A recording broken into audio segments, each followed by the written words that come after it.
Olá! O Evangelho de João, capítulo 9, nos fala sobre um milagre de Jesus, a cura de um cego de nascença.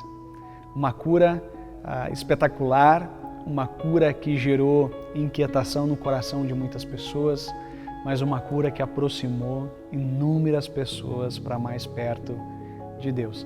E o texto bíblico fala assim, verso 1. Ao passar, Jesus viu um cego de nascença.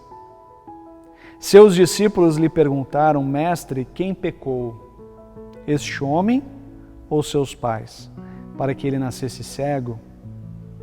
Disse Jesus, nem ele nem seus pais pecaram, mas isso aconteceu para que a obra de Deus se manifestasse na vida dele. Os discípulos aqui trazem um aspecto muito comum na mentalidade religiosa da época deles. A mentalidade da época ensinava que as pessoas que nasciam com alguma deformidade ou debilidade física ou alguma deficiência, algo tinha acontecido. Alguns acreditavam até em pecado intrauterino, algo que ele havia cometido que pudesse ter repercutido na sua vida, algo que os pais fizeram e seria então uma maldição para a vida dele ou seus avós e assim por diante.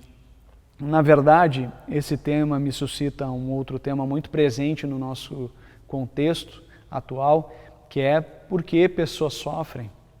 Por que pessoas sofrem? Eu creio que muitos de nós têm procurado respostas culpados para essa pergunta. Por que as pessoas sofrem com pandemia? Por que pessoas boas precisam morrer? Essas são perguntas frequentes que a gente pode fazer. E a primeira coisa que a gente precisa dizer a esse assunto é que Deus nunca quis o sofrimento do ser humano, muito menos a sua morte, muito menos alguma deformação do ser humano. Deus nunca quis isso. A realidade do sofrimento e das dificuldades da vida não tem a ver com um castigo de Deus por aquilo que a gente fez. É verdade que o nosso pecado traz consequências, mas isso é visível a qualquer pessoa. Se eu roubar ou se eu matar, eu vou ter as consequências disso na minha vida, e isso é uma coisa óbvia, mas de que Deus está olhando para nós, pronto a nos castigar, que tudo o que a gente faz, isso vai repercutir em maldição para nós, isso não é bíblico. Deus nunca quis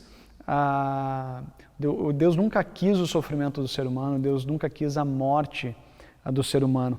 Mas aqui, nesses versículos, Jesus fala, mas aconteceu isso para que a obra de Deus se manifestasse na vida dele. Esse era o objetivo, que Deus manifestasse a sua glória, e eu creio que Deus continua manifestando a sua glória no nosso meio.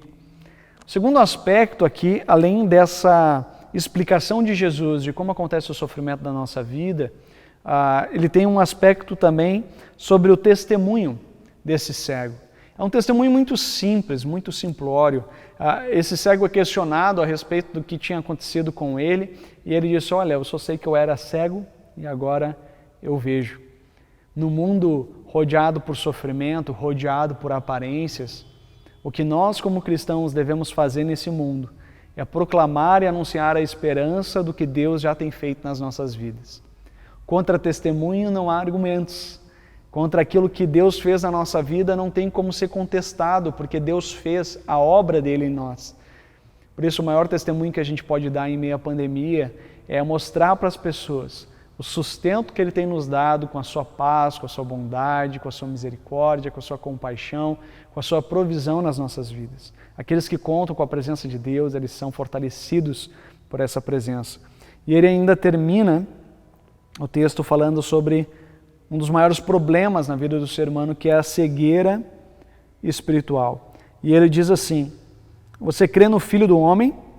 Perguntou o homem, quem é ele, Senhor, para que eu nele creia? Você já o tem visto, é aquele que está falando com você. Senhor, eu creio, e o adorou. E aí ele diz que pior que aqueles que não enxergam fisicamente, são aqueles que não enxergam espiritualmente. Por isso que Deus abra os seus olhos diante do sofrimento dos nossos dias, para perceber que não existe um culpado em si, Deus quer manifestar a sua glória na sua vida. E Deus quer que você manifeste um testemunho verdadeiro do que Ele tem feito na sua vida, através da sua vida, com o sustento, a paz e a verdade que Ele tem declarado sobre você. Deus abençoe a tua caminhada no meio de tudo isso que a gente tem vivido. Amém.